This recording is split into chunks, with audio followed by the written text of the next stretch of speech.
muito bem-vindos a todos e a todas para mais essa aula de Fundamentos da Economia, né, para a gente dar sequência às atividades aí. Eu peço encarecidamente que vocês me perdoem esse atraso aí, eu mandei o link muito em cima da hora, porque na verdade eu estava numa outra reunião e aí acabou que eu não fiz com antecedência como eu costumo fazer sempre. Eu espero que na semana que vem em diante isso não se repita mais nunca, né?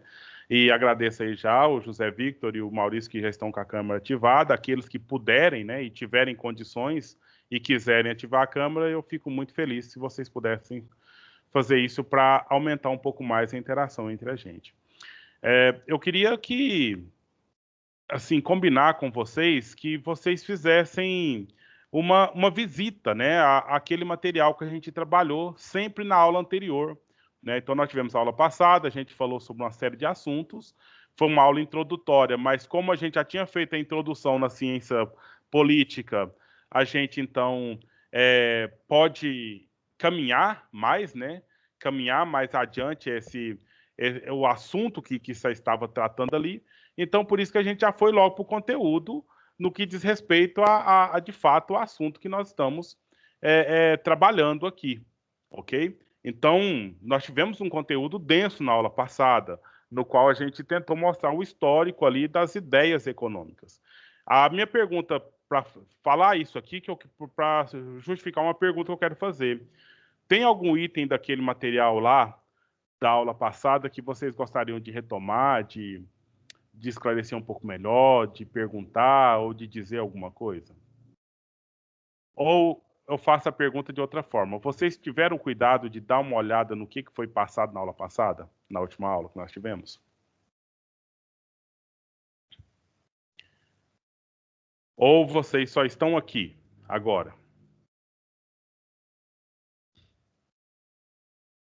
O que vocês me dizem? Vocês olharam lá, revisaram a aula ou vocês só estão aqui agora? Eu dei uma olhada ontem, né, que eu fiz o texto ontem, que atividades que estava proposta para ser feita, aí eu dei uma olhada, subi a olhada novamente. Certo. Só que você olhou ontem para a disciplina Ciência Política, não foi? Agora aqui eu sou uma outra pessoa, né? Agora Outra matéria. Então esse é o problema nosso de dar duas disciplinas. E além das duas disciplinas, uma segunda e outra terça. Então é muito junto, né? Parece até uma coisa só. Mas aquela disciplina que você deve ter olhado lá foi ciência política, né? Essa aula de ciência econômica aqui, a gente viu lá, acho que foi antes do carnaval, né? Não, foi depois do carnaval já, foi semana passada. E aqui, o que acontece? Você não estava aqui no primeiro dia não, né, Zé Vitor? Eu acho que não. Eu mandei o link no grupo aí, é o link de um blog que a gente trabalha aqui, certo? E aí, todas as postagens desse blog estão estruturadas na forma da organização da aula, certo? E aí eu vou transmitir aqui agora, só para você ver alguns itens que tem ali dentro. Talvez seja uma retomada para muitos de vocês aí, mas aí já fica orientado a partir daí. O blog ele tem um endereço, está na internet, que é economia caiomaluf.blogspot.com. É a mesma coisa que está no link que eu mandei no WhatsApp. Só que no WhatsApp, depois do .com, tem os outros elementos que diz respeito da aula de hoje. Esse é o endereço do blog geral. Aqui no blog, nós temos essas postagens. Olha, a aula 2, que é a aula de hoje, que é dia 2/3. Nós tivemos uma aula dia 23/3, 2, né? Semana passada, que foi a introdução da disciplina, certo? Mais embaixo aqui tem balanço das atividades. Então, quem chegou depois, é importante dar uma observada aqui, olha, clica aqui em balanço das atividades e veja que na aula 1 teve uma atividade avaliativa, certo? Quem fez? A gente clica aqui para verificar quem realizou. E aí nós vamos ver a lista dos meninos que fez. Se não está com o nome na lista, é porque, por acaso, você realizou. Se por acaso não está realizado, sim. Essa foi a aula que nós estudamos sobre economia? Sim, foi quando a gente começou as aulas de economia, dia 23, semana passada. Então eu estava nessa aula. Aí, se por acaso você não realizou a atividade, seu nome não está na lista, você clica aqui, você vai verificar que tem o que aconteceu na aula 1, que foi dia 23, olha só. Aqui está a gravação da aula, né? O objetivo está aqui, as partes da aula que a gente quis trabalhar com vocês, né? Bem como aqui o material para baixar os slides, clica aqui e pode baixar quantas vezes quiser e se perdeu, volta, né? E também aqui uma coisa sobre escrita do nível superior, que nós falamos na primeira de todas as aulas, né? De ciência econômica, de ciência política, mas está aqui um artigo interessante para vocês lerem, se caso querem se orientar na escrita superior. E aqui está a atividade. Clica aqui, vai para o formulário, responde a atividade, né? Essas que são as questões que vocês podem estar verificando aí nesse blog. Na aula de hoje, então, bom, só retomando mais um item da aula passada que eu queria que vocês olhassem aqui. Olha. No slide, né? Então, só dando uma passadinha aqui, porque não tem muito sentido a gente ir para frente se por acaso está alguma coisa ainda não tão clara assim, né? Aí, nesse sentido que eu estou perguntando para vocês, começando a aula perguntando, né? Se tem alguma coisa que, quem sabe, vocês gostariam da gente dar uma olhada aí, né? Então, na aula passada, olha só, nós vimos aqui essa questão dos aspectos históricos da economia e lá vimos o conceito, a questão da escassez, né? Como situação de surgimento mesmo das ideias econômicas. Vimos o Samuelson, né, trouxe a teoria da ciência social da escassez, dos recursos escassos e das necessidades ilimitadas que o ser humano tem. Né? Isso aqui é elemento que eu estou fazendo com vocês aqui em aula, mas é algo que eu gostaria que vocês fizessem por conta própria sempre, né? Para que vocês analisassem, olhassem o que foi feito aí, para que a gente continue aí tendo alguma coisa já bem estabelecida. Então, qual que é o problema central da economia? Quem lembra aqui, antes de eu passar o slide, e gostaria de manifestar? Que o problema, talvez a gente poderia falar dessa palavra problema, né? O que é o problema? Problema não é só da matemática, né, que tem problema, e nem só da pessoa doida que tem problema, né? Usando essa palavra aleatoriamente. Mas problema é inquietação. Problema é necessidade de busca por uma resposta. É necessidade de busca por uma explicação de alguma coisa. Então, qual que é o problema da economia? Alguém lembra de vocês? Valendo aí 1/10 na média? 1/10 é pouco? Seria a falta de um bem, algo escasso da sociedade, que a economia ela trata muito a questão da satisfação das necessidades humanas. Então, levando por esse contexto, eu acredito que seria a falta de um bem ou de um serviço em relação à necessidade humana. Justamente. É justamente essa questão. O problema da escassez, né? Porque os recursos são poucos, são limitados. E a nossa vontade, o nosso desejo, a nossa necessidade é ilimitada. Então, precisa ter uma equalização disso aí, né? Os recursos são poucos, a vontade é muita, então a economia vem buscar o chamado ponto de equilíbrio para se verificar essas questões. Então, seria o ponto alto da aula passada, essa questão aqui do conceito, e o ponto secundário da aula passada seria as fases da teoria econômica, né? Da fase antiga, que era uma fase não científica, até o mercantilismo, que se deu no final da Idade Média, né? No caso aqui, a gente tinha um comércio já estabelecido, mas um comércio controlado pelo rei, né? E aí tem uma certa limitação nesse sentido. E depois começam as teorias, né? Fisiocrata, teoria clássica, da escola clássica, a escola neoclássica, né? E o keynesianismo, que foi o último ponto que nós vimos na aula passada, né? Que dizia a respeito sobre as questões de salvamento do capitalismo, né? A partir lá dos Estados Unidos, depois da queda da Bolsa de Nova York, de 1929, e aí entrou em crise mundial o governo dos Estados Unidos, então, por meio da teoria do John Maynard Keynes, estabelece uma política de ajuste, né, ajuda do governo às empresas para que continuasse produzindo, né? E foi uma deixa para que se criasse as teorias socialistas. Socialistas que foram criadas, teorias socialistas foram criadas, e daí veio uma outra reforma do capitalismo para acabar ou destruir o socialismo, que foi o neoliberalismo, não é?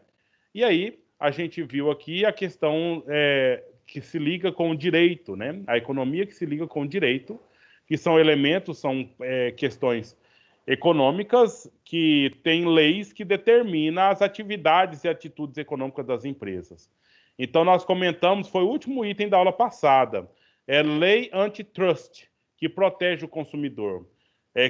Na aula passada, quem comentou sobre essa lei foi o Wender, não está aqui hoje, né? Alguém de outro de vocês gostaria de comentar, então, o que é essa lei trust, que tem a ver com você, jurista, que pode ser que trabalha com isso algum dia na sua vida, e o que ela tem a ver com a economia? A empresa que eu queria lembrar para vocês na aula passada, eu lembrei a Unilever, né, uma grande empresa lá que está instalada em Goiânia, né, eu acho que é até multinacional, mas ela consegue vender, né, com a marca dela uma série de produtos alimentícios, produtos de limpeza, uma série de questões assim. Então, o que é essa lei antitrust? O que ela tem a ver? O que ela desenvolve aí para a gente? O que ela tem a ver conosco?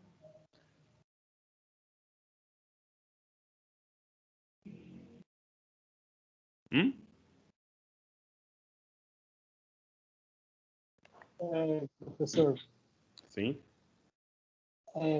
Ele impossibilita as empresas comprarem todas as empresas daquela área que ela exerce para, vamos dizer assim, tirar a concorrência, entendeu? Nesse sentido. Isso mesmo. Ela impossibilita, ela está para que se mantenha as possibilidades de concorrência, né? Porque se retira a possibilidade de concorrência, o consumidor fica refém, fica fadado a ter que pagar o preço que a empresa determina. E isso pode ser um problema muito sério, né, para a economia, do modo geral. E aí, o último slide que nós não lemos na aula passada, que seria uma síntese, né, para a gente, então, começar a passar para o próximo hoje.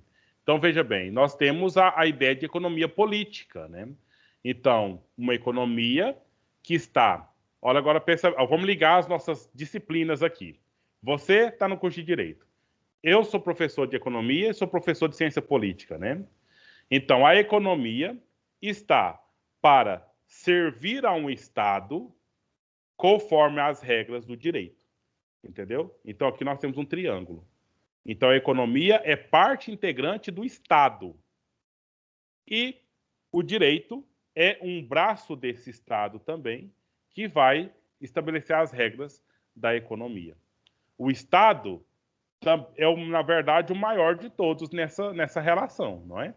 Porque o Estado define o direito e orienta o direito, da mesma forma, né, que o Estado define a sua economia. E aí, eu mesmo estou falando que é maior, mas nem sempre, tá? Porque pode acontecer de relações econômicas feitas por empresas estrangeiras aqui dentro do país e acaba alterando a estrutura de Estado que nós temos aqui. Entendeu?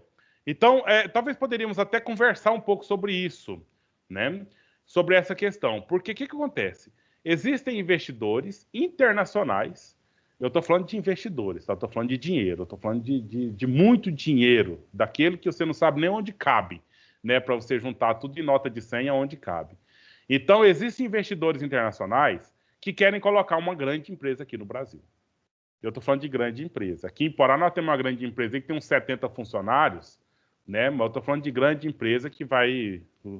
Enfim. Então, a empresa quer trazer suas operações aqui para o Brasil, mas o que a empresa vai olhar? Primeira coisa que você acha que a empresa olha por aqui? Vamos fazer uma enquete aqui. A empresa olha o quê? Olha o solo, olha as vias pavimentadas, olha o crescimento populacional, olha a saúde. O que é a primeira coisa que uma empresa que vai sair lá da Europa para começar a operar aqui no Brasil? O que é a primeira coisa que ela olha? O que você imagina?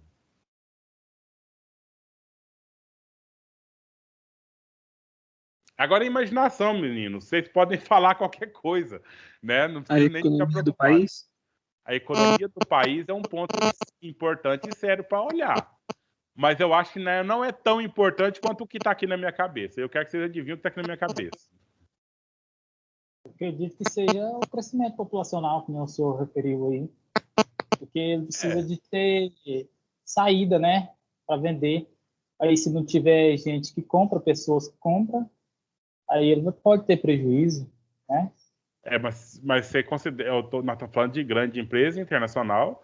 Pode ser que ela vem cá, faz tudo e nem venda aqui. Daqui ela manda para outro lugar, entendeu? E às vezes pode acontecer dessa empresa de chegar aqui, pois é, mas o ponto que eu estou dizendo, pode chegar aqui a empresa apenas para fazer parte do processo, nem vai finalizar o produto aqui. Às vezes vai levar para montar em outro lugar e lá que vai vender. Então, ou seja, esses são elementos importantes. Vocês estão falando pontos que são graves e importantes, sim. Mas tem um que está aqui na minha cabeça que eu acho que, pelo menos na minha opinião, é o mais importante, que vai fazer a empresa vir ou não vir. E pior, essas empresas têm poder, têm capacidade de fazer um acordo com o governo do Brasil e falar, se você alterar esse ponto, eu vou para lá. E o governo acaba alterando tal ponto para eles virem para cá. Do que eu estou falando? O direito trabalhista. É esse o ponto aí. As duas palavras, os dois pontos. O direito trabalhista, que foi dito aí pelo Maurício, e eu acho que o Matheus disse os impostos. Mas, na verdade, junta tudo numa palavra só. Essas duas coisas. Sindicatos que controlam essa parte? O sindicato não controla esse tipo de coisa, não. O sindicato ele fica correndo atrás para ver se faz valer alguma coisa, né? Mas ele mesmo não impõe nada, né? Então, que palavra que é que junta a questão dos impostos e a questão dos direitos trabalhistas numa única palavra que cria esses dois itens? As multinacionais olham para as leis do país, entendeu? Olha para as leis do país. Olhando para as leis do país, que dizem sobre os impostos, que dizem sobre as questões trabalhistas, mas dizem também sobre uma série de questões ambientais, questões ligadas à operação, ligadas à patente, uma série de coisas nesse sentido, pessoal. Olha para as leis, entendeu? E aí, se eles verem coisas que não são lucrativas, não compensam para eles operar aqui, ou eles largam para lá, ou eles fazem acordos com o governo. Então, teve em 2017... O caso da Ford, né, professor? Foi, por exemplo, né? Por exemplo. Chegou numa situação que ela foi para outro país que era mais fácil ela operar do que operaria com as leis aqui no Brasil. Tentou acordo com o governo não deu moral, e o que ela fez? Foi embora sem olhar para trás. E ela faria isso quantas vezes ela bem quisesse, que não mudaria nada na vida da Ford. Talvez mudaria na vida de alguns brasileiros, né? Que diretamente está ligado aí com essa empresa. Mas é um ponto assim para se ver mesmo, né? A reforma trabalhista que empreendida pelo Michel Temer em 2017, então ela foi totalmente orientada por essas grandes empresas, né? E foi um item da campanha do Bolsonaro. Vocês lembram de alguma vez o Bolsonaro falar no Brasil tem leis trabalhistas demais? Essas leis trabalhistas atrapalham as empresas a gerarem lucro, a gerar renda, a gerar riqueza. Entendeu? Então, foi uma das pautas da campanha dele, essa questão de que se estabelecesse um sistema mais simples de leis trabalhistas no Brasil. E acaba que a gente tem problemas decorrentes dessa situação, todo mundo sabe, né? Então, pensa, vai colocar você e seu patrão para definir qual vai ser seu salário. Qual que é o seu poder de definir, meu salário é tanto e eu não trabalho por menos? Será que você tem força para isso? Ou a conversa é outra? O patrão fala, eu te pago tanto, quer ou não quer? Né? E aí você decide, né? Aí você entra em acordo com ele, né? Aí você vê como você vai responder isso aí para ele, né? Se vai ser rindo, vai ser chorando, se vai ser soltando foguete, né? Mas, na verdade, o acordo já está estabelecido dessa forma, né? Agora, o Maurício trouxe esse ponto dos sindicatos, né? Na lei anterior, tinha as convenções coletivas e que se definia, né? A cada ano, o salário mínimo para o frentista de posto é tanto, pode ganhar mais, mas não pode ganhar menos, né? O salário mínimo para babá é tanto, o salário mínimo para doméstica é tanto, né? E aí agora isso aí saiu as convenções coletivas, o sindicato ele foi afastado, ele foi tirado mais ainda o poder que ele não tinha, né? Foi tirado mais o poder que ele não tinha, a ponto de deixar a relação só patrão e empregado. E aí a gente sabe os problemas que tem aí. Então vejam, foi uma alteração na lei, foi uma alteração no direito, né? Nas questões jurídicas, para facilitar as questões operacionais das empresas, né? A questão econômica, entendeu? E tudo dentro de um Estado, né? Tudo é o Estado sendo aí o que faz toda essa coisa acontecer. Percebe, então?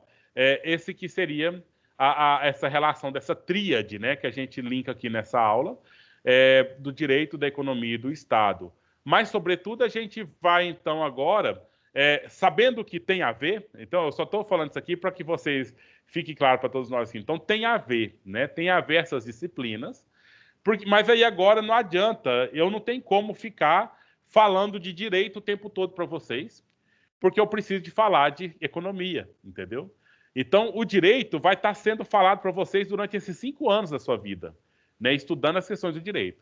E agora o que acontece? Nós vamos incorporar a pecinha economia nessa história, incorporar a pecinha ciência política nessa história, mas você vai, então, entender economia e entender ciência política e você mesmo vai fazer as ligações e os links com o direito daqui para frente.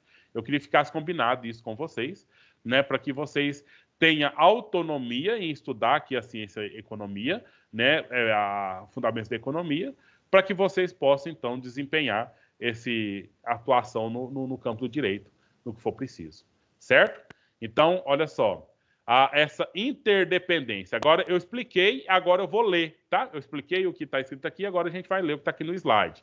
Então, a política, a arte de governar, exercício do poder.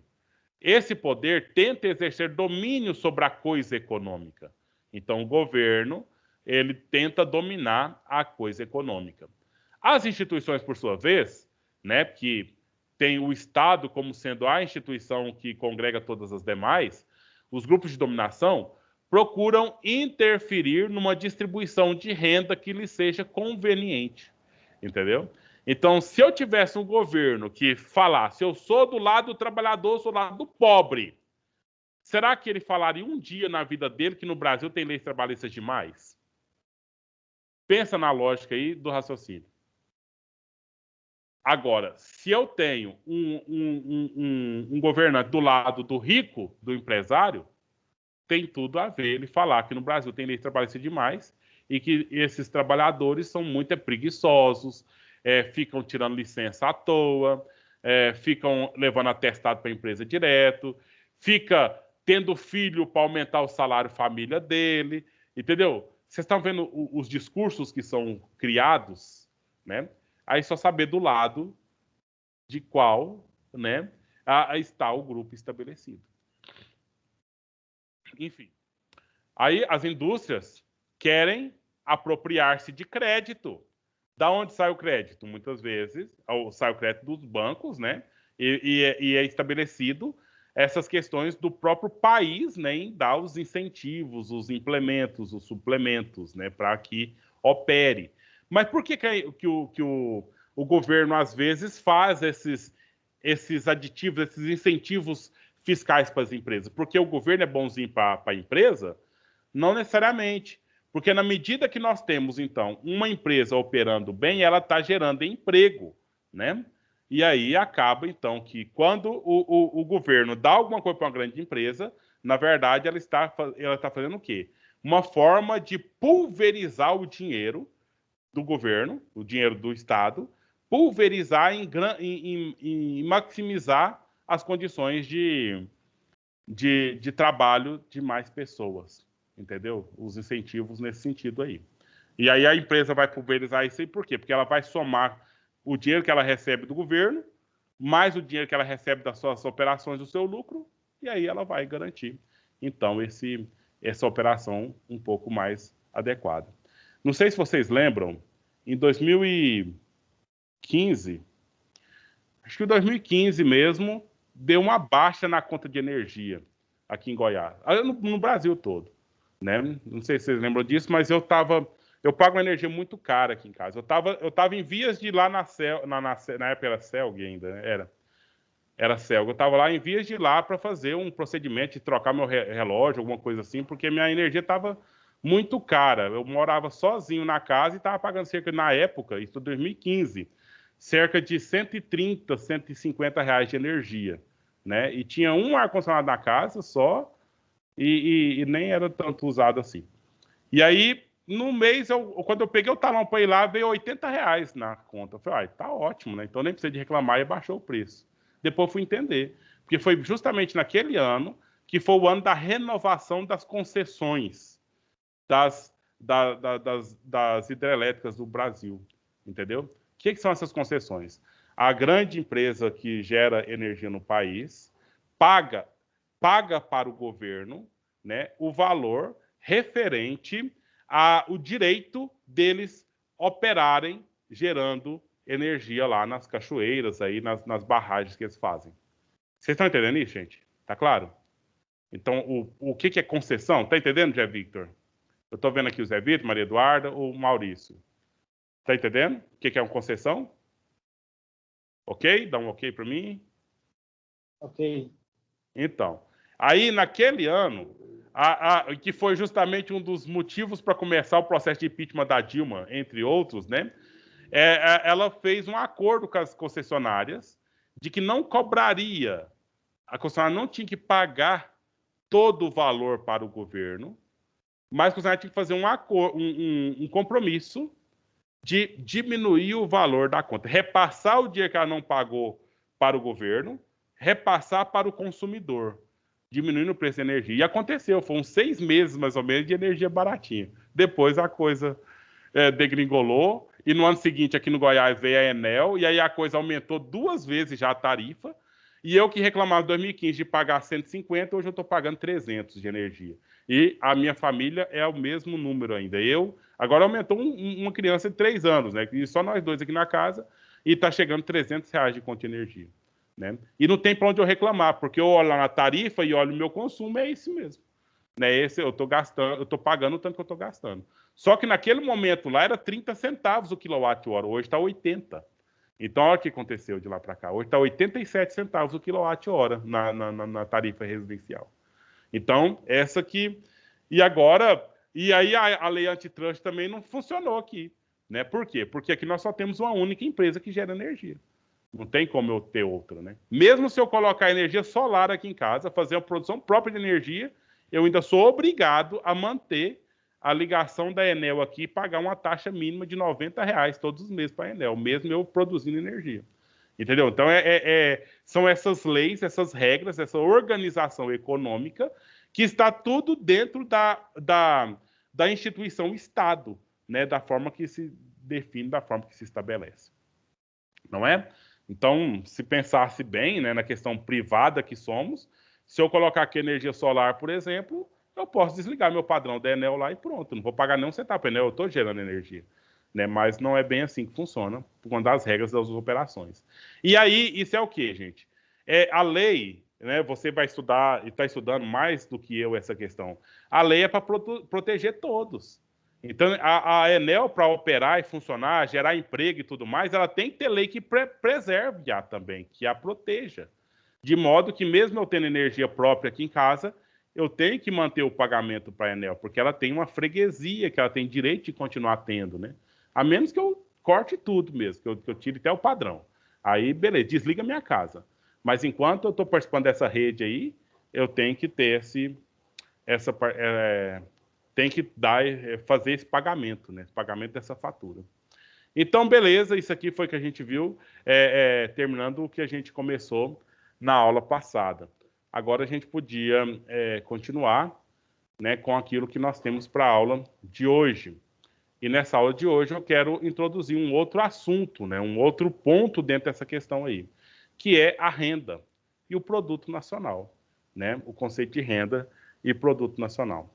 Aí, para tanto, eu vou pegar aqui um outro arquivo, que é mais fácil de apresentar. Então, meninos, eu não separei texto, né? Eu separei apenas o slide. Com base no que você está vendo até agora, assim, no slide aí, tá tranquilo de estudar só por aí? Ou você acha que a gente teria que ter o texto aqui também para que você estivesse lendo o texto? Aí eu queria fazer essa pergunta, essa enquete, isso vocês me falam.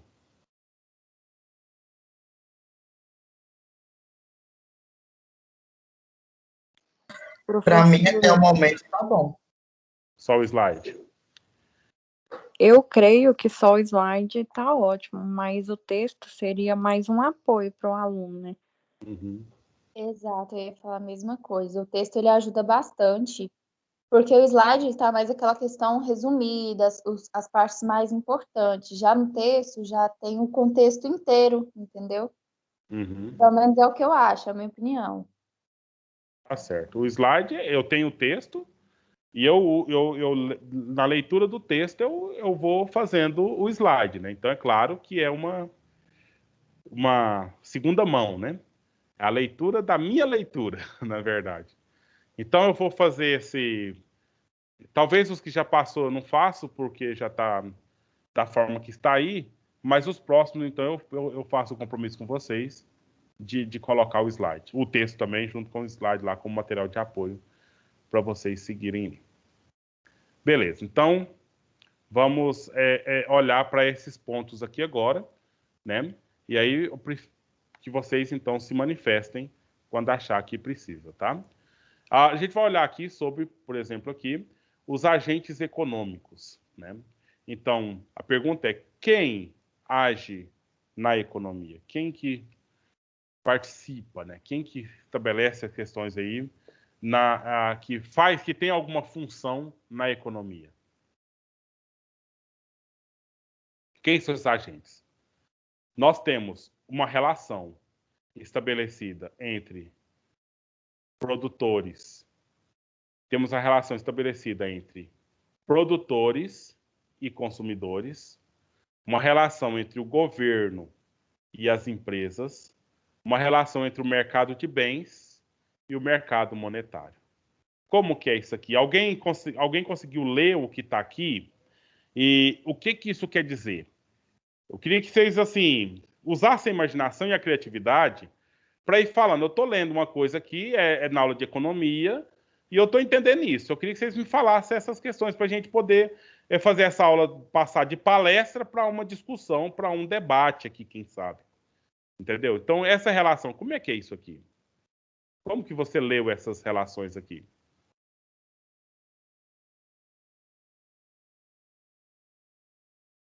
Quase sempre as mesmas pessoas entre vocês que falam, né? Mesmo que vocês são poucos.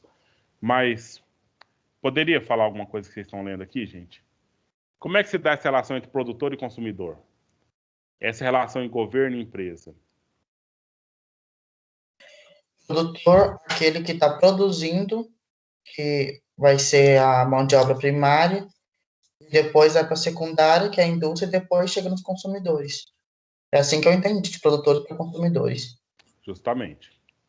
Mas é uma coisa direta aqui, né? Aquele que produz, ele produz para quê? Para vender, não é? E aí ele vende para quem? Para o consumidor. Então tem, como agente econômico, eu preciso de ter quem compra, porque senão tem, quando nós falávamos da empresa lá, alguém de vocês falou, né? A demanda, o mercado consumidor é justamente esse ponto, né? Então eu vou fazer uma empresa vou fazer picolé. Agora, aonde você quer vender esses picolé, Caio? Eu vou vender picolé lá no Alasca. Que legal, né? Então eu vou ter consumidor para comprar picolé lá no Alasca, né? Ou qualquer outra coisa, tipo eu vou vender espetinho na Índia. Então é uma situação complicada, né? Porque lá na Índia eles têm a questão cultural religiosa de não comer de não comer carne, não é? Muita a maioria das pessoas. Então, ou seja, tem que considerar esses pontos aqui. O governo, ele então orienta, determina, cobra imposto das empresas. As empresas, por sua vez, geram empregos, produz, paga para o governo as questões, E a empresa, ela está empregando quem? Os consumidores, que estão recebendo dinheiro para fazer o consumo dos produtores. O produtor também fornece para as empresas produzirem, não é? O mercado de bens, que no caso nós estamos falando aqui de bens mais valiosos, né? Ou qualquer bem mesmo, ele é comprado com o quê? Com dinheiro, que é a questão monetária que se estabelece. Então, existe aqui uma interdependência. E essa interdependência, o que ela faz com a gente? Faz aqui na economia um fluxo circular. Entendeu? Então, isso aqui está tudo circulando, esses elementos. Entre os consumidores tem os funcionários do governo, não é? O governo tem bens também, da mesma forma que a empresa tem bens, os consumidores também têm bens, né? E aí nós temos o dinheiro, né? Que o Estado tem dinheiro, a empresa tem dinheiro, o consumidor tem dinheiro, os produtores têm dinheiro. E aí nós temos a circulação da renda, sabe? E do funcionamento do mercado. Porque a renda está tramitando entre esses elementos aqui o tempo todo.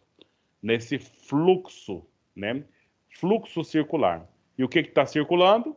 Os bens e os serviços à disposição aí das pessoas. Slide claro? Tranquilo? Joinha ou dislike para mim, por favor? Tá, joia. Então, beleza. Aí agora vamos definindo, tá? Porque pode cair em questões, e perigoso cair mesmo em questão que você vai fazer de ENAD, concurso, sei lá o que mais. Então, vamos definir aqui. O que é fluxo circular? Seria toda ação econômica. Bom, considera que toda ação econômica tem custos e benefícios, e os agentes econômicos vão alimentando uns aos outros. A Luana lembrou aí a questão da necessidade, da escassez, quando nós falamos no início da aula lá. Entendeu? Então, ou seja, existe a necessidade relativa de cada indivíduo, né? São limitadas e os recursos são escassos, né? Desculpa. As necessidades relativas de cada indivíduo são ilimitadas e os recursos são escassos. Aí, quem é que vai, então, ter acesso à realização das necessidades? Aqueles que, por acaso, demandam de uma maior condição monetária, por exemplo. Né? Aquele que tem mais capacidade de adquirir aquilo que está à disposição para ser consumido. Deixa aqui. Então, as políticas públicas, então nós estamos falando aqui de governo, né, que estabelece as leis que orientam o Estado, necessitam ampla análise dos impactos nos diversos setores. Entendeu? Então, quando o legislador vai fazer uma lei que orienta qualquer tipo de atividade, aí nós vamos focar aqui em atividade econômica no país, é preciso perceber os impactos, os problemas que vão ser gerados a partir da implantação dessa lei. Entendeu? Então, me veio aqui uma vontade de fazer que vocês... Vamos aqui, eu vou projetar para vocês aqui um vídeo, é uma narração, certo? Então, aí eu queria que vocês atentamente pensassem e me dissessem um dado momento, eu vou paralisar, para que vocês me falem do que esse vídeo está falando, certo? Então, vamos fazer uma espécie de dinâmica agora. Então, presta muita atenção no assunto, né? E a gente vai tentar ver que época que foi dito, quem está dizendo essas questões.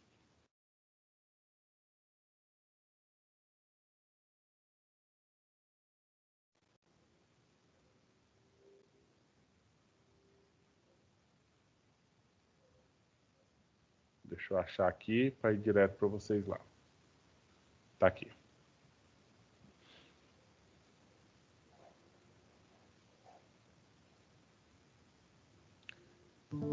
Estão ouvindo, gente? Uma música? Sim. Sim, senhor. Certo. Então vamos ver o que está.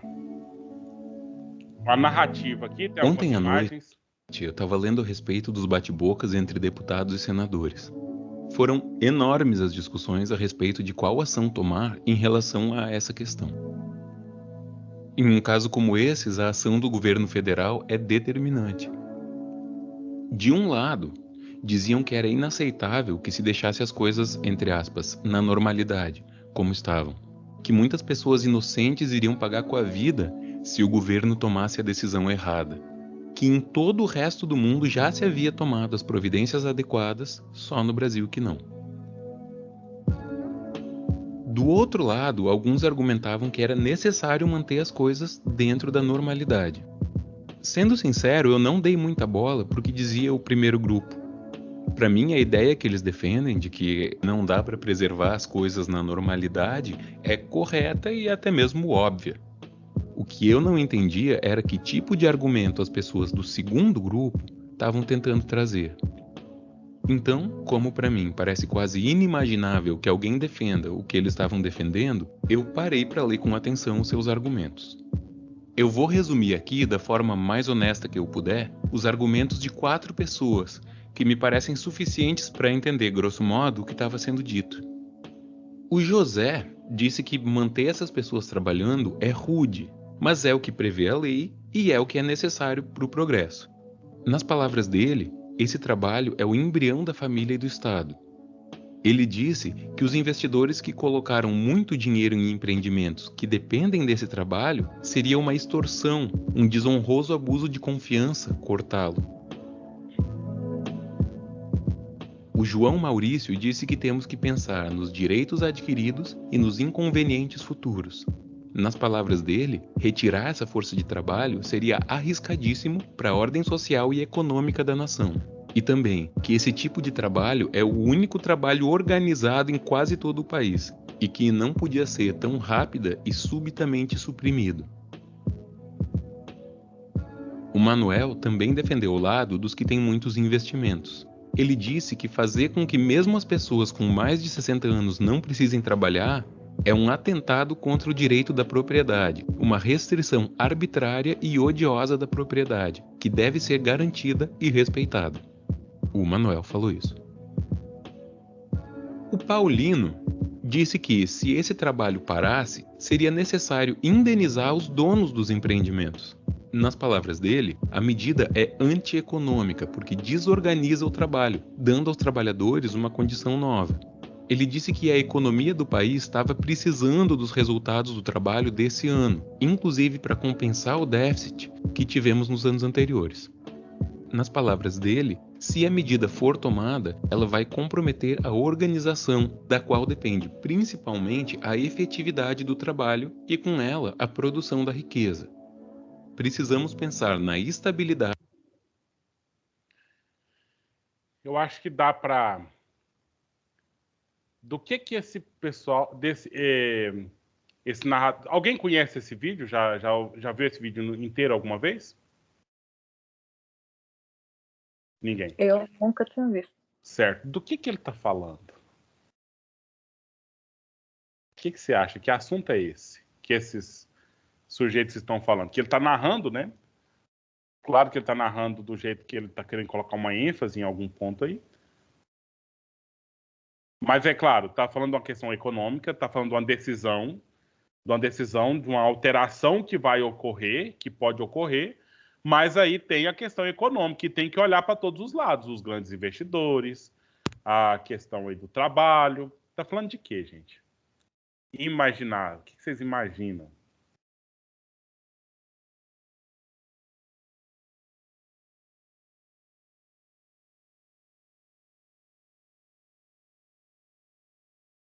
Meus queridos, vocês estão pensando para falar ou vocês não vão falar? Alguma reforma tributária? Algo nesse sentido? Sim, pode ser. Que mude vamos dizer assim, a lucratividade de renda do nosso país e desfavoreça, vamos dizer assim, esses grandes investidores. É isso mesmo, mas qual que é o negócio que está sendo alterado, que pode ser alterado ou que pode estar sendo dito ali que vai ser alterado? O ponto é esse mesmo. A situação é essa que você acabou de falar, Zé Victor. O valor? Valor do que, Isadora?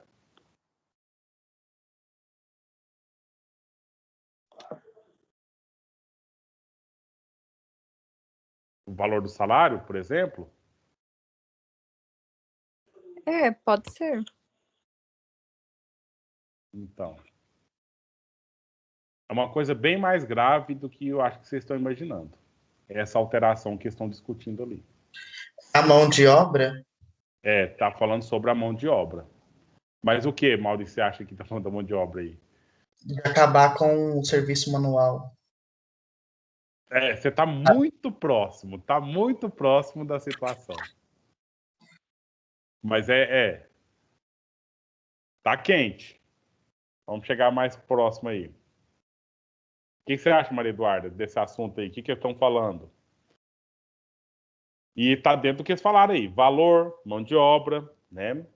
Alteração dramática que ocorreu. E viu lá, ó, muitos lugares já aconteceu, só o Brasil que não, ele tava falando lá. Né? E aí tinha que o Brasil fazer. Então tinha gente que defendia que era para fazer para mudar, e tem gente que não defendia, que achava que não podia fazer isso aí. Do que estão falando? Bom, você está achando que é uma coisa antiga ou uma coisa atual? O que vocês acham? Atual. Você acha uma coisa atual. Agora, o atual, para você, ele tem no máximo quantos anos? Teria uns 10 anos? É desse ano passado, desse ano? Ou o que é o atual para vocês? O limite de tempo da atualidade? É coisa do ano passado? Quando você falou atual, Isadora, você achou que é do ano passado? Por exemplo? De uns 4 anos. Uns 4 anos para cá. Então, você não está achando, se é 4 anos, então você não está achando que está falando de coronavírus ali, não. Nem de vacina, nem de parar as atividades econômicas do país, não, né? Ninguém pensou isso. Não. Certo. Essa história que está sendo narrada aí, essas pessoas que ele evocou, são senadores e deputados, né? Pessoas ligadas à política do Brasil, e eles são do final do século XIX. Então, final do século XIX são os anos 1800, lá no final. Que assunto é esse? Já estou dando muita dica. Primeira Revolução Industrial. Pode ser. Mas não é, Maurício. É efeito dela. É parte dos efeitos dela, no caso específico aqui do Brasil. Mas é um problema mais grave que ela ainda. Olha, argumento foi usado lá a questão da família, da estrutura do Brasil, a questão dos investidores, o único trabalho organizado, né? Que trabalho era esse? Que ia deixar de ser, no caso, né, ia alterar. Eu estou querendo que vocês falem, eu estou esperando aqui, até parece que eu estou enrolando, né? Mas, na verdade, assim, eu estou tentando ver se vocês vão falando alguma coisa aí para imaginação e também participação. Ter um pouco de democracia aqui. Eu vou deixar rodar lá, aí vocês mesmos podem, por conta própria, ver, né, o que é esse ponto que esse sujeito está falando.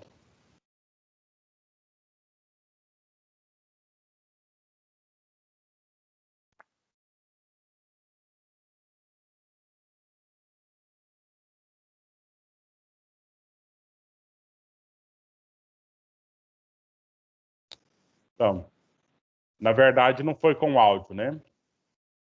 Mas vocês conseguiram ler? Eu não consegui ler. Estava muito embaçado. Eu também não consegui. Então, deixa eu voltar aqui com áudio, né? Agora vocês vão ver e vai ver, eu acho que vocês vão ver que vai ter um sentido aí para que vocês saibam do que eles estão falando. E com ela a produção da riqueza. Precisamos pensar na estabilidade e nas consequências econômicas da libertação dos escravos.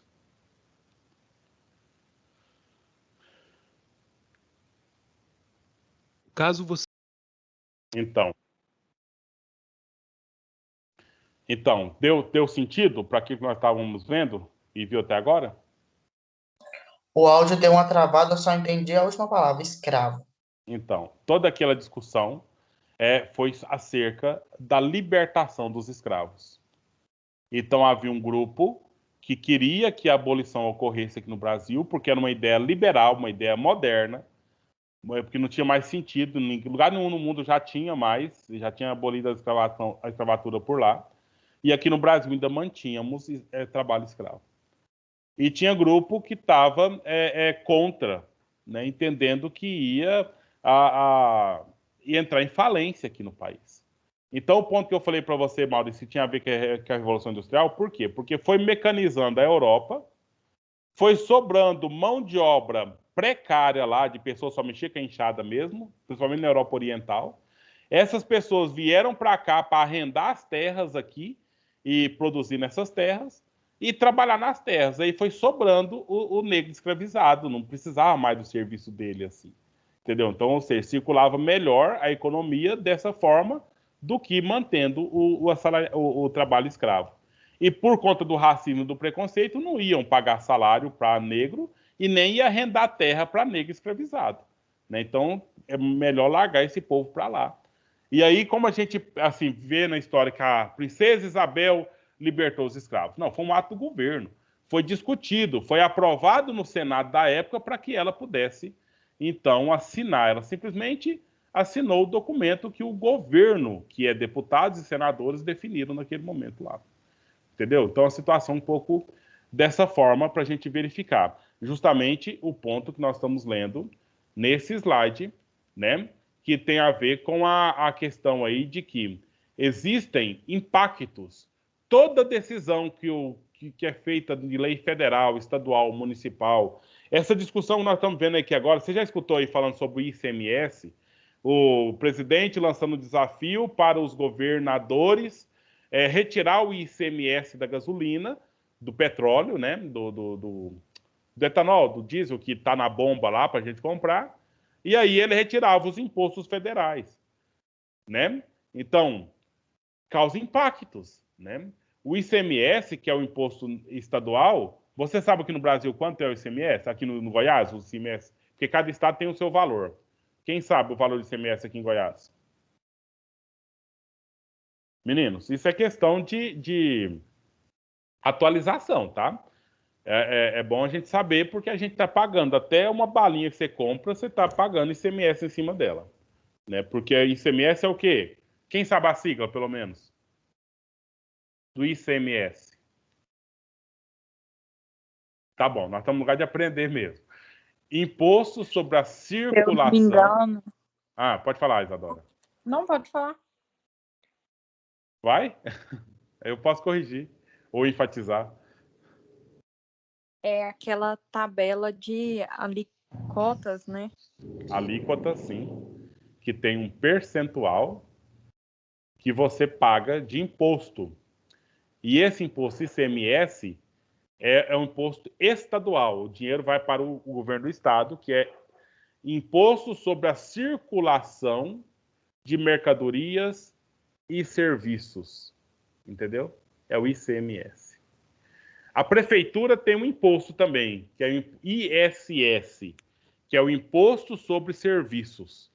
Então, se você fizer um serviço particular para qualquer pessoa e precisar tirar uma nota fiscal desse serviço seu, você vai na prefeitura e lá você recolhe uma taxa, né?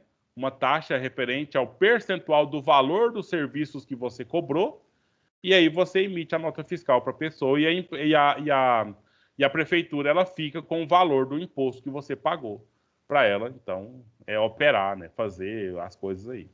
E o imposto, o ICMS, ele é, aqui em Goiás, 29%. Entendeu?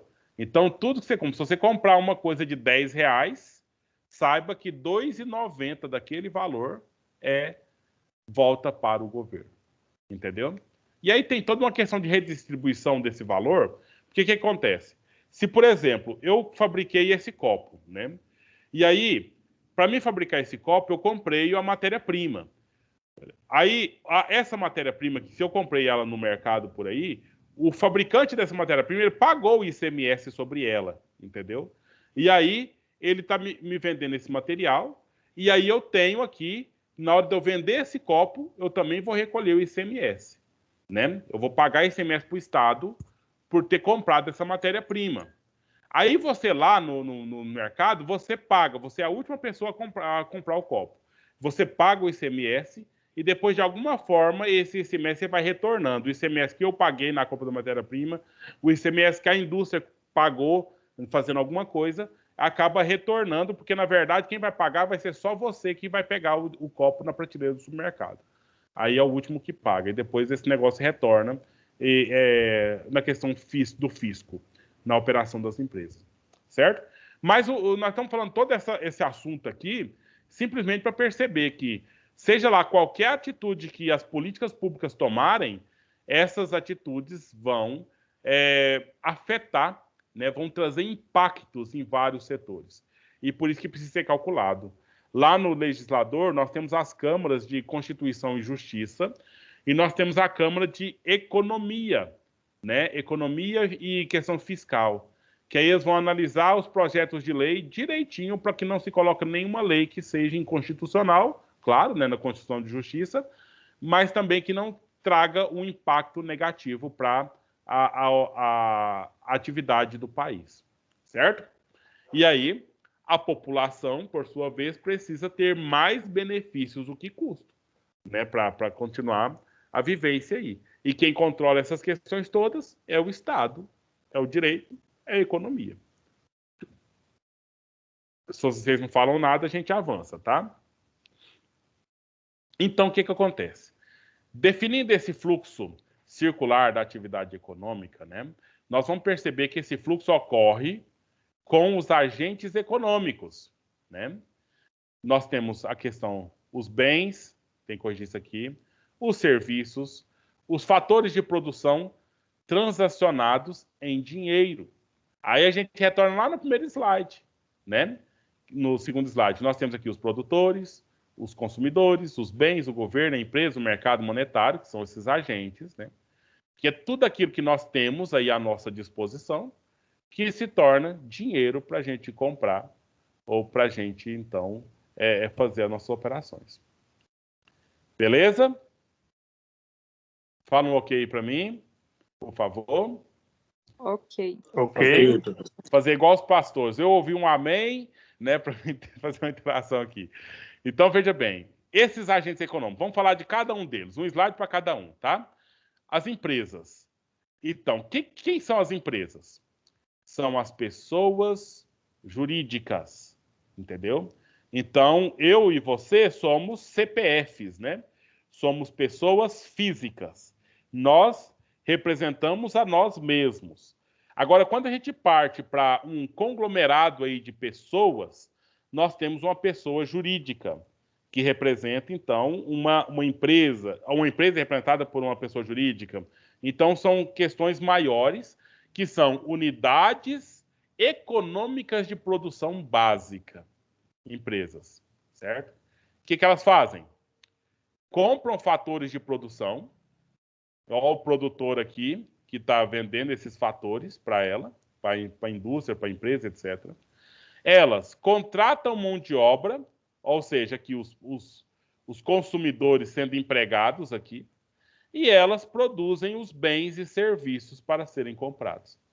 Quem vai comprar os bens e serviços? O governo, os consumidores, as outras empresas, né? Então, esse primeiro agente que nós falamos aqui é a empresa. O segundo agente são as famílias, né? Quem são essas famílias? Os seres humanos. São as pessoas físicas, no modo geral. Qual que é a função desse grupo aqui? Consumir os bens e serviços. Então, consumir bens e serviços. As famílias vai ofertar a mão de obra, né, os trabalhadores que vão ser empregados pelas empresas. E os donos de empresas acabam alugando o capital para suas empresas, para elas acabam devolvendo na forma de lucros e dividendos. são investidores. Vocês já assistiram o Shark Tank? Aquele programa? Então, esses investidores estão lá. Eu tenho aqui 200 mil reais, eu tenho aqui 1 milhão de reais, e eu vou colocar na sua empresa aí, ô Maria. Aí você vai, então, pegar esse dinheiro, vai produzir, né? Esse dinheiro não vai de graça, eu estou te alugando esse dinheiro, porque eu vou receber de volta com lucros, né? E participação nos negócios da sua empresa. Já que você não tem dinheiro, eu tenho. Então, eu não faço o que você faz na sua empresa. Eu não vou produzir o que você produz. Mas eu coloco dinheiro na sua empresa. Você vai, então, comprar os bens e serviços, né? E podem gerar mais riqueza. E aí, quem faz isso? São os membros da família, que não são empresários. São só investidores, por exemplo. Né? Beleza? Então, beleza. E o outro agente econômico é o próprio setor público, né, que é o governo. Só que o nosso governo ele tem 3 níveis, né? É o nível dos municípios, nível dos estados, nível da União Federal. Então, todos eles são representantes aqui desse agente econômico do setor público. O que ele vai fazer? A administração financeira, né? A administração financeira dos impostos, das taxas e encargos. Implementa as políticas, né? E também elas são as macroeconômicas, aquelas que podem ser vistas, né? Das grandes operações aí financeiras que se tem. Né? E está a cargo do executivo. Do município temos prefeitos, dos estados governadores e da União Federal o presidente da República. Né? Então é o executivo aqui da história que executa a questão financeira do país. No governo também está o legislativo, né? Ele aprova as leis e o judiciário aplica as leis. Isso tudo no mesmo tema que nós estamos falando agora, que são as leis financeiras orçamentárias do governo, entendeu? Então, ou seja, com base o governo fala, olha, tem esse plano aqui de aumento do valor do real em relação ao dólar. Vamos fazer essa operação aqui para dar esse aumento. O legislativo olha, tá beleza, aprovamos. Ou não aprovamos isso aqui não. E aí, se o governo federal faz qualquer atitude aí quem vai aplicar a lei é o judiciário. Então, vai acontecer do judiciário falar, opa, pode desmanchar esse negócio porque isso não está dentro da lei. Aí, como que, para dar certo, o que o governo faz? Faz acordo com o legislativo. O legislativo aprovando, se não tem lei que garanta, muda a lei, faz uma lei que garanta, e o judiciário fica com as pernas quebradas e não pode fazer nada além daquilo que está na lei, entendeu? Então, é ponto muito organizado nessa questão aí. Então, se nós temos um presidente da República que está alinhadinho com os deputados, tudo que ele quiser fazer vai ser aprovado e vai para frente. O judiciário não tem como embargar nada, né? Mas se tiver algum probleminha nesse sentido, ele vai ter que agir sempre com a lei. A questão da responsabilidade fiscal está totalmente vigilante nessa questão e não vai ter como fazer nada fora disso aí. Quem que o setor público faz? Ele produz bens e serviços também, né? Quando há empresas públicas na economia. Você conhece o exemplo de alguma empresa pública? Uma empresa que você precisa de alguma coisa e você tem que contratar lá e essa empresa é do governo e você precisa contratar lá os bens ou serviços dela? Conhece alguma, meninas? Aonde você vai para tirar a habilitação, carteira de habilitação? Detran. Então, é uma empresa pública ou privada? É empresa pública, né? Pública. Aí tem os associados, que é a autoescola, que é uma empresa privada, né? Mas, na verdade, as taxas, mesmo da autoescola, vão todas para o Detran. Aí você tem algumas empresas que começaram pública, como eu falei, a CELG, agora há pouco, né? E ela ainda é pública, ainda é do governo do estado, mas só uma porcentagem menor do que era antes. Antes o estado tinha mais de 50% das ações. Agora a Enel tem mais de 50% das ações, mas o estado ainda é dono da CELG. E a Saniago da mesma forma, né? E tem outras empresas públicas aí que a gente tem que buscar os serviços deles e a gente paga por isso, né? E outra coisa é o comprador, né? O estado também é comprador no mercado de bens e serviços. de fatores de produção, né? Por exemplo, esses dias saiu uma fatura aí da compra de leite condensado do governo, né? Então, ou seja, o Estado também é um consumidor desse processo todo e mantém as coisas funcionando, né? Como tem que funcionar. Então, são coisas que acontecem. E aí, outro agente econômico é a própria leis e regras do comércio exterior, né? Então, o que acontece? Nós temos as economias abertas. O que são economias abertas? São aquelas que operam o seu capital nas bolsas de valores, por exemplo. Né? São as sociedades anônimas. Por que se fala sociedade anônima? Porque é tanta gente que não dá para saber quem é o dono, né? Tem um acionista principal, tem participação de uma série de pessoas, mas ela é muito mais do que um só investidor que tem ali dentro alguma propriedade. Representa todos os países que querem importar, ou seja, comprar coisa de um país para eles, ou exportar, ou seja, vender alguma coisa deles para outros países. E aí esse comércio exterior aqui tem toda uma questão da balança econômica comercial, da balança comercial econômica, né?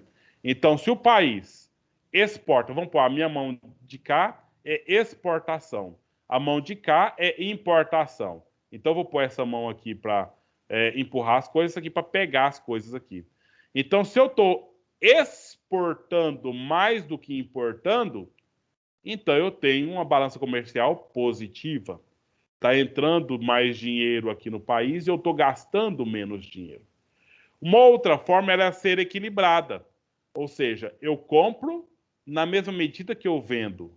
Agora, o desequilíbrio e o negativo é quando eu estou comprando muito e vendendo pouco.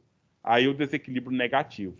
Então, os países que abrem capital, eles querem, ou as empresas que abrem capital nos países, eles querem exportar muito mais do que importar, né? No sentido de garantir a economia, a atividade econômica em alta, certo?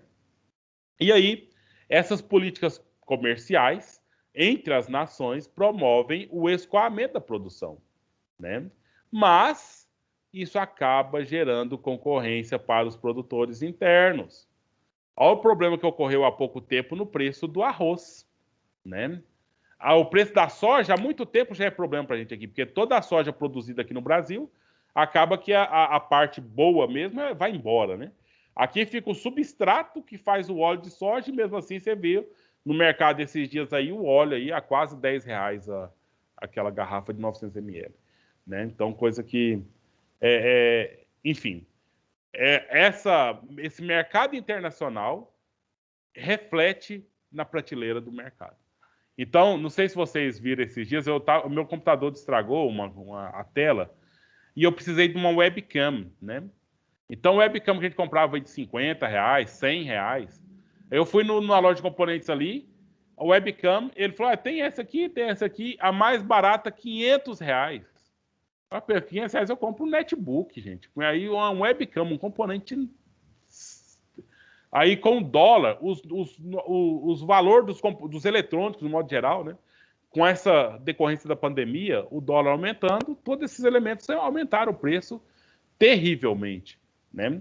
Então, tem que esperar passar para ver se compra, né?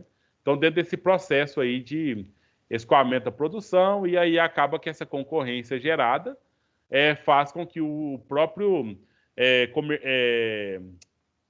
consumidor interno ele é afetado e às vezes o nosso país está ganhando muito com isso, né? Às vezes o Brasil está ganhando muito com isso na questão econômica lá, mas o consumidor não está ganhando nada com isso. Que aí nós estamos sofrendo agora com o preço da carne, e falando de coisa de casa, né? Com o preço da carne e o preço do arroz. Isso é uma coisa que qualquer um compra, né? Aí não precisamos falar em computador, que não é uma coisa comprada assim à torto e direito por qualquer um, é uma coisa planejada, que é um bem mais caro, né? Bem como carros e outras coisas nesse sentido aí, eletrodoméstico e tal. E aí é o ponto da balança comercial que eu falei para vocês. Exportação é uma coisa positiva para o governo, para o país. E importação é uma coisa negativa. Por quê? Porque na exportação eu ganho dinheiro, eu recebo dinheiro nessa operação. Na importação eu tenho que gastar dinheiro com essa situação. Entendeu? E aí a atividade econômica, nesse fluxo aí, ela observa essas coisas. Mas não quer dizer que o país não vai importar. Claro que vai, né? Claro que vai. Beleza. Falamos até aqui sobre os fluxos circular. Falamos sobre os agentes da produção. Agora vamos falar sobre os fatores da produção, certo? Então, são todos os elementos produtivos que servem para a produção de bens e serviços. E quais são esses fatores? Nós temos a terra que produz, a mão de obra que produz, os bens de capital e tudo mais que produz, certo? Então, são elementos necessários para que se haja produção. O que é isso? Fatores de produção. Ok? Seguindo. Fatores de produção. Por exemplo, vamos falar de alguns deles. Nós citamos alguns deles aqui, vamos falar de alguns deles específicos. Os bens, né? Então, quando fala de bem, nós estamos falando de propriedade. Algo que tem uma relativa escassez, mas há uma procura por ele, né? Então, seja, público quando se pode usufruir livremente. Temos os bens públicos. A FAI é um bem público, não é? Sim, não é? A FAI é um bem público? Porque todas as pessoas que querem podem usufruir? Não, ela é Não, senhor. privada. Ele é um bem privado. Qualquer um pode usufruir, desde que, né, tenha a sua mensalidade em dias, né, e aproveita. A menos que seja as partes sociais, né? Porque as instituições privadas, e a FAI é uma delas, faz lá os movimentos sociais aí, as assistências sociais de cesta básica e outras coisas. Então, também tem o povo usufrui livremente. Mas é uma ação social feita por um ente privado, não público. Já o EG é pública, né? Então, só tem o processo seletivo e entra quem conseguir lá. E aí, o privado, quando a utilização de um, elimina a utilização por outro, certo? Por quê? Porque aí é uma coisa privada, enquanto um tem, outro não pode ter aquela coisa ali, a menos que seja disponibilizado o serviço, etc., nesse sentido aí, né? Os bens, né? Então, intermediário, quando será utilizado para a produção de outro bem, né? E pode ser um bem final, quando já está pronto para o uso do consumidor, certo? Então, pensando, eu gosto muito de comida japonesa, né? Especificamente sashimi, que é o peixe. Então, o que acontece? Normalmente, não sei se vocês conhecem quem é de fora aqui, a Luana, não sei, você já veio aqui em Porá, Luana?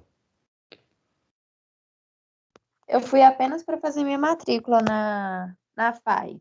Então, Conheci, assim, só um lado da cidade, que é mais o caminho para a faculdade, né? passou lá perto do lago, Isso, justamente. Você veio de carro ou de ônibus? de carro. Tá certo. Então aqui tem um bar aqui chamado Mangueiras, bem famoso, antigo já, que vende peixe, né? Assim, entre muitas coisas lá, o peixe é um prato comum ali. Então veja bem, se eu for pensar em peixe, para o Mangueiras é apenas um produto, um bem intermediário, porque eles vão tratar esse peixe, fritar o peixe para servir o peixe lá, né? Então, se for pensar para mim, por exemplo, se chega o filé da tilápia, já é o produto final. Porque aí, no máximo que eu vou fazer com esse filé da tilápia, eu vou colocar limão nele para fazer o ceviche e comer do jeito que está. Entendeu? Então, ou seja, alguns elementos são intermediários, porque vai sair uma outra coisa depois dele, e alguns bens já é o produto final aí, e todos eles compõem esses fatores da produção, né? Então, os serviços, propriamente dito, se destina a satisfazer necessidades, né? Então, distribuição dos bens, a educação. Então, aqui na FAI, você paga uma mensalidade, né? Você paga uma mensalidade por um serviço prestado. Então, o que acontece? E se eu vou parar de assistir às aulas e não vou pagar a mensalidade. Pode? Não pode. Sabe por que não pode? Porque você pagou por um serviço prestado. Se a FAI está prestando o serviço, você é obrigado a pagar. Se você está consumindo o serviço, não está consumindo o serviço, aí é problema seu, né? Porque você pagou por um serviço, o serviço está sendo oferecido, né? Agora, se você não usou do serviço, né? Então você que não está cumprindo a sua parte do contrato, que é assistir às aulas nesse processo. É mais ou menos assim, né? Que funciona a coisa. Né? Uma vez nós fizemos uma excursão e nós fomos de carro próprio da faculdade, outra faculdade que eu trabalhava. E aí cada um dos alunos pagaram R$ 50 para viajar, né, de carro próprio. A gente pegou esses R$ 50, foi o valor certinho de pagar a gasolina. E uma das meninas, dos alunos, não foi. Né, na hora de viajar, não foi, ligamos, manda mensagem, não vou não, beleza. Mas só que já tinha pago antes, né? Aí nós fomos na viagem, voltou, ficou. Então um carro foi 4 pessoas, outro carro foi 3 pessoas. Porque era para ser a quarta pessoa, aquela pessoa. No outro dia, quando voltou, na outra semana, quer dizer, eu quero o meu de R$ 50 de volta. Ah, mas não tem como. O seu R$ 50 foi usado para comprar gasolina e o carro foi e voltou e a gasolina acabou. Né? Não tem como devolver esses R$ 50 da sua passagem. Não foi substituído. Não colocou outra pessoa no seu lugar. Você não vendeu a passagem para alguém. Ah, mas eu quero. Aí chamou a mãe. Ah, a mãe foi lá na diretora da faculdade e tal. Aí, para acabar o assunto, a diretora da faculdade deu R$ 50 para a mãe para encerrar a reclamação. Mas, ou seja, ela pagou por um serviço que era o quê? O transporte dela para Goiânia e voltar, mas ela não usou o serviço. E aí ela quis de volta o dinheiro. Então, é uma situação aí, né, de um serviço que foi prestado, foi ofertado o serviço, mas não foi utilizado, e mesmo assim tem a questão financeira em volta disso, né? E aí a gente produz uma música, né? Eu tenho uma banda, por exemplo, você quer no seu aniversário, a gente toca lá para você no seu aniversário, né? Quando passar a pandemia, né? Porque agora nós estamos com as atividades suspensas. E é uma atividade cultural que é um bem. É um bem, na verdade, aqui é um serviço, quer dizer, desculpa. É um serviço que a gente presta. Só que para a gente poder prestar esse serviço, vocês estão vendo aqui atrás de mim, né? Agora que me dei conta disso, fala desse assunto aí, me veio. Então, para mim ter uma coisa daquela ali que eu uso para tocar na sua festa de aniversário, por exemplo, é um bem que eu teve, que tem um custo capital, que tem um custo de manutenção daquele material ali, que não é só saber tocar, tem que comprar as cordas, né? Aquilo ali é um contrabaixo, não sei se vocês sabem, aquele contrabaixo ali custa aí barato, coisa de uns R$ 1.000, mas só as cordas dele custa R$ 250. E tem que trocar de tempo em tempo. Né? Então acaba que a manutenção dele é muito mais cara que o próprio instrumento ali. Mas é um bem que eu utilizo para prestar um serviço. Né? E esse serviço, no caso, que se enquadra aqui, cultural. E aí o pessoal da saúde e tantos outros serviços que a gente tem. E tudo isso nós estamos falando simplesmente de fatores de produção, especificamente aqui os serviços. E assim a gente então verifica, né? Um resumo aqui circular desse fato. Como que acontece isso? Alguém lê para mim o que as empresas fazem, por favor, só para me dar uma descansada na voz aqui. Alguém poderia ler para mim, por favor? Empresas vendem bens e serviços para famílias. Pode continuar? Por favor, Luana. Famílias alugam serviços produtivos, mão de obra, para empresas. Famílias pagam pelos bens e serviços que compraram das empresas. Empresas pagam pelos fatores produtivos de forma de salários, juros, rendas, lucros e dividendos para famílias. Beleza? Dá para com base nesse resumão aí, tem como você fazer uma explicação desse fluxo circular da atividade econômica? Que vocês lembrem sempre do objetivo do curso superior. Eu estou falando aqui para quê? Para que vocês dê conta de falar e falar também. Né? Não é só vocês me escutarem ou ler o slide pronto, mas vocês precisam reproduzir isso aqui de alguma forma. É simples esse assunto, não é, gente? É simples, não é, gente? Ou é complicadinho um pouquinho? Sim, professor, eu acho que o assunto é simples, mas pelo fato da gente não ter se encontrado fisicamente, acho que está atrapalhando um pouco, né? Nossa convivência. A Ah, gente tá. Mas você está achando que não está ficando clara a comunicação? Está ficando difícil? Não, a comunicação tá ficando clara entre você e a gente, mas acho que por a gente não ter encontrado, às vezes fica meio acanhado, né? Ah, tá falando da questão de vocês falarem, participarem, É, manifestarem. Ah, não, isso. tá, entendi, claro. Tá certo. Mas o importante é vocês entenderem mesmo, né? Assim, ver e tentar achar exemplo. Aí eu fico tentando explicar, tentando caçar exemplo aqui. Às vezes eu não sou tão feliz nos exemplos, né? Mas o que eu tô falando aqui seria falado do mesmo jeito lá na sala de aula na FAI, né? Mas a gente vai achando aqui o jeito de nos adaptar. Porque eu sei muito bem que vocês, se vocês saíram do ensino médio ano passado e estão aqui, não são assuntos que você trata lá no ensino médio, isso aqui, né? Então são assuntos de nível de quem está já trabalhando no meio aí dos negócios ou tem algum tipo de participação. Então eu tenho certeza, eu tenho clareza de que não é um assunto tão simples assim. Mas a nosso objetivo aqui é fazer se tornar uma coisa simples, né? Por isso que eu fico parando e perguntando e até enchendo o saco já muitas vezes de vocês no sentido de ficar, e aí, fala, gente, fala alguma coisa e tal, né? Como uma atitude assim, meio de carência, né? Uma coisa que na verdade é isso mesmo. Mas então, eu acho que aqui a gente fecha essa primeira parte aqui do ponto que estamos estudando, né? Que é a questão do fluxo circular. Agora tenho aqui algumas frases definitivas, frases que trazem definição, certo? Olha só, o poder aquisitivo é o poder de aquisição, né? Vem à medida que você tem dinheiro. Se você tem dinheiro, o que o dinheiro é, na verdade? O dinheiro é, na verdade, o bem mais.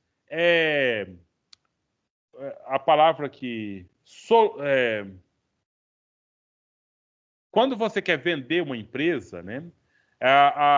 O nome técnico em economia para vender é solver. Solver a venda. Então a pergunta: tem solvência? Tem solvência? Significa vende bem, vende fácil, né?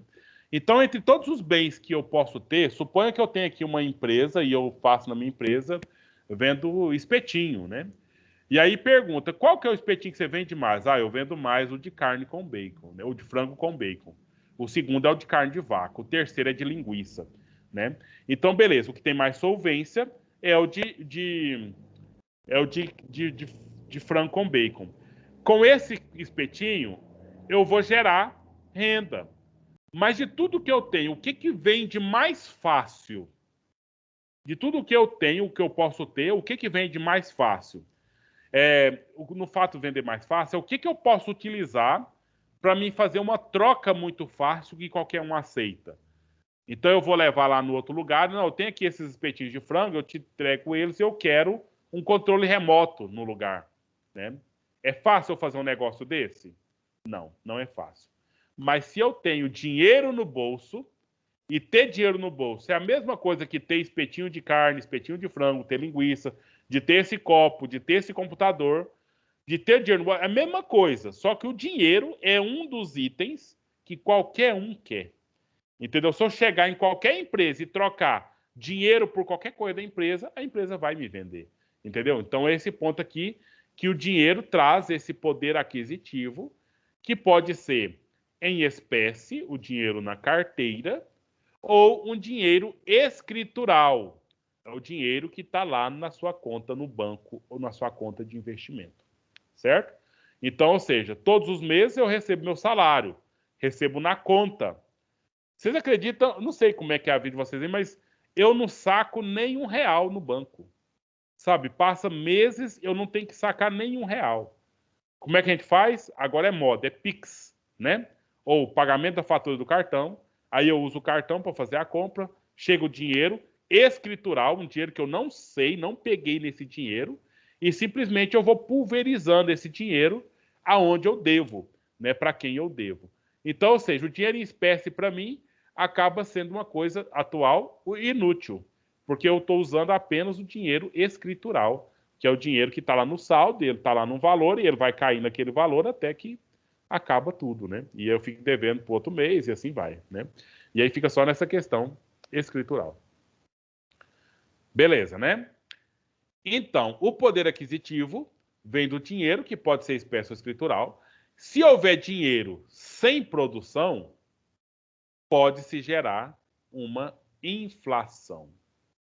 Agora, talvez, vamos pensar um pouco mais aqui como é que seria essa questão.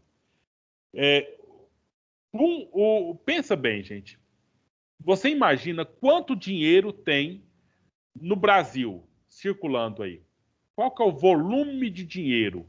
Quantos tantos de reais tem circulando no Brasil? Alguém de vocês imagina como eu posso chegar nesse valor? Esse valor, ele é fundamentado em quê? Alguém de vocês poderia comentar alguma coisa nesse sentido? No PIB? O PIB. O PIB calcula, né, o produto, mas aí calcula a produção. Agora, na relação entre produção e dinheiro, mas é o PIB, sim. O PIB tem a ver, sim, do que você está falando. Mas deixa eu já ser um pouco mais direto no que eu estou querendo falar para você aqui. Suponha que aqui nessa casa, eu tenho aqui a própria casa, ela vale tantos reais. Eu tenho os móveis que valem mais tantos reais, né?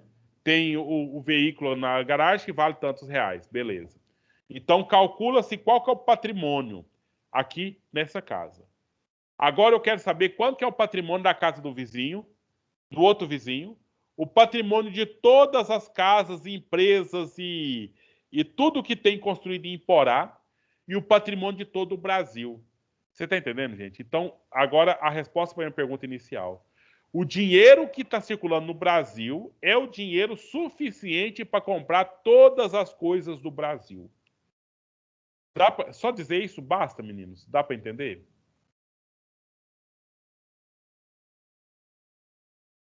Não? Ou dá para entender, meninos?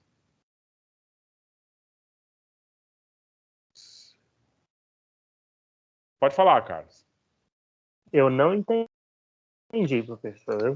Esse aí eu não entendi. Vou voltar para o exemplo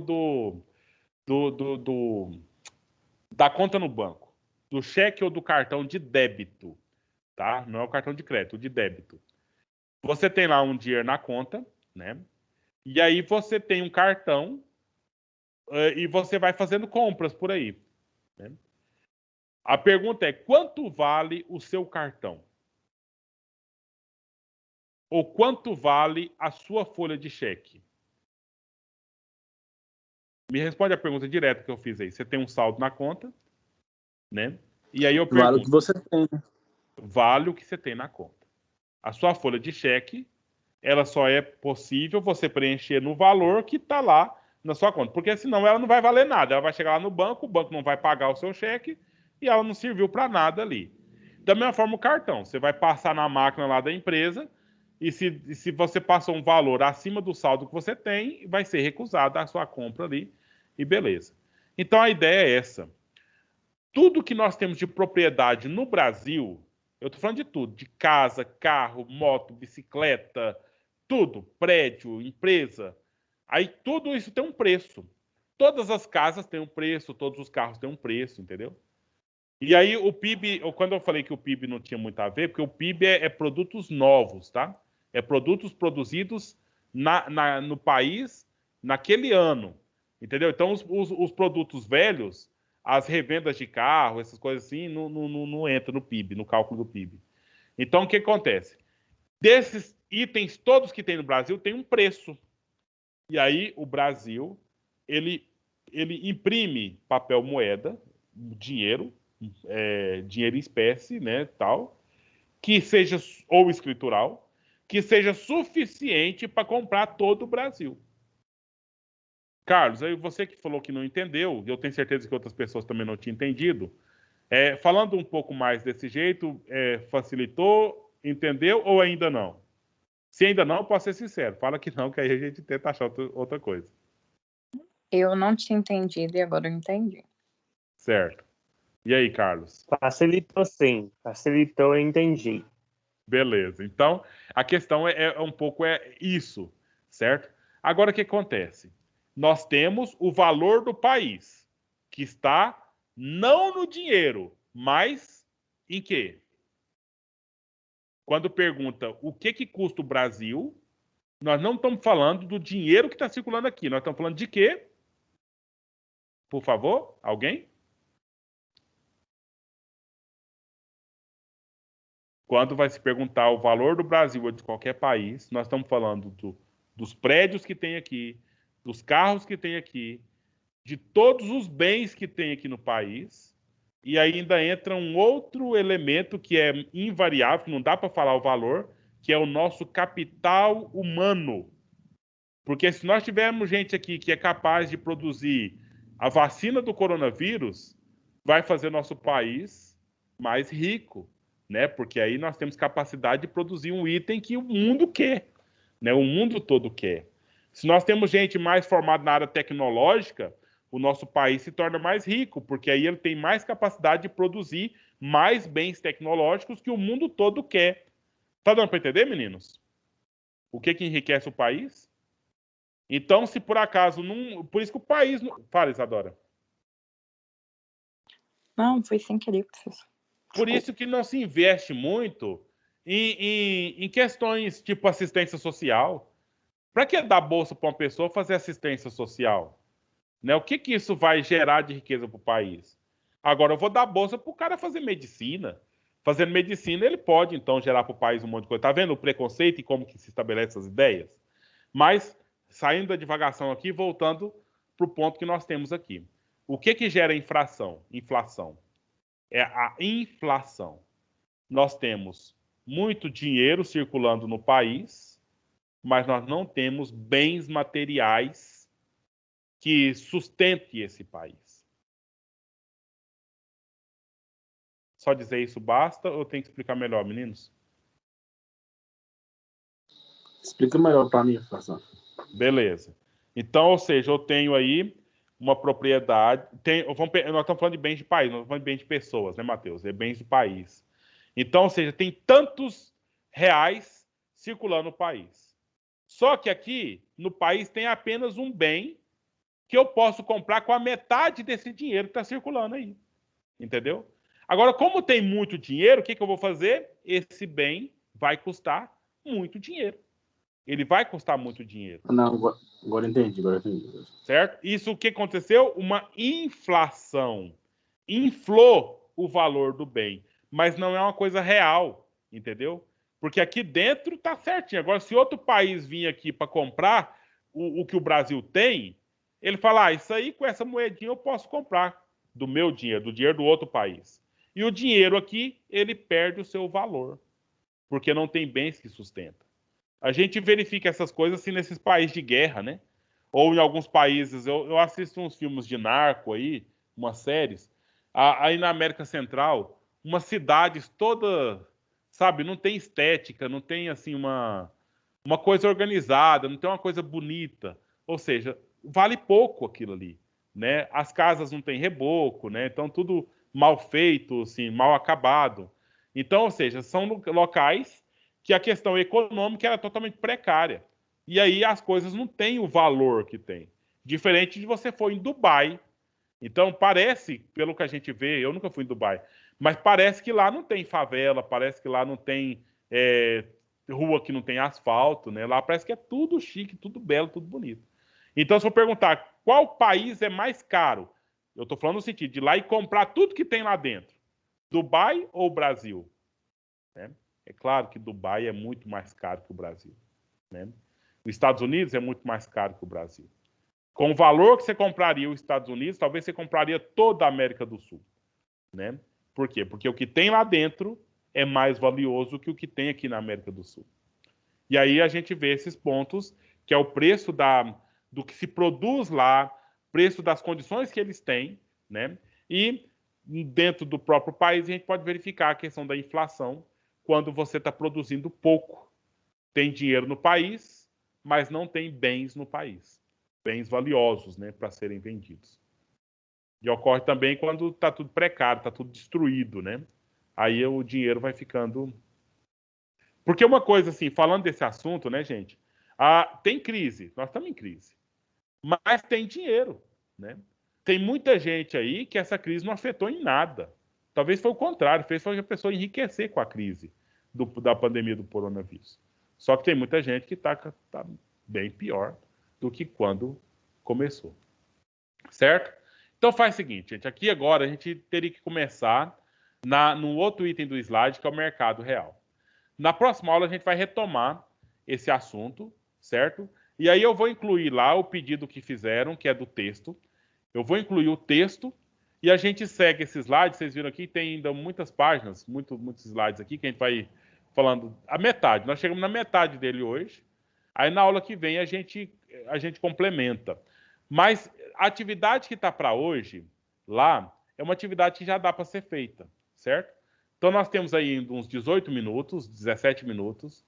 Eu queria que vocês fossem lá visitar essa atividade e já fosse observar como que você vai fazer para responder. Aí tem a semana para responder essa parte lá. E aí a gente cria uma outra dinâmica para que vocês participem um pouco melhor na próxima aula, tá? Porque eu estou me sentindo muito sozinho aqui e eu não é bom se sentir só, me sentir só. Aí a gente vai ver umas interações aí eletrônicas mesmo. Professor, daqui o tempo isso muda, releva. Depois a gente vai... Quem sabe depois a gente combina até de ir lá no Mangueiras, né? Comer o peixe frito que eu falei agora há pouco para vocês. Pois é, tá vendo? Tá bom, vamos encerrar por aqui agora então, gente? Pode ser? Aí semana que vem a gente continua com esses slides e eu vou incluir mais o texto lá para a gente, então, manter esses estudos. Então, boa noite a todos. Até semana que vem, se Deus quiser. Boa noite. Boa noite, professor. Boa noite. Boa noite.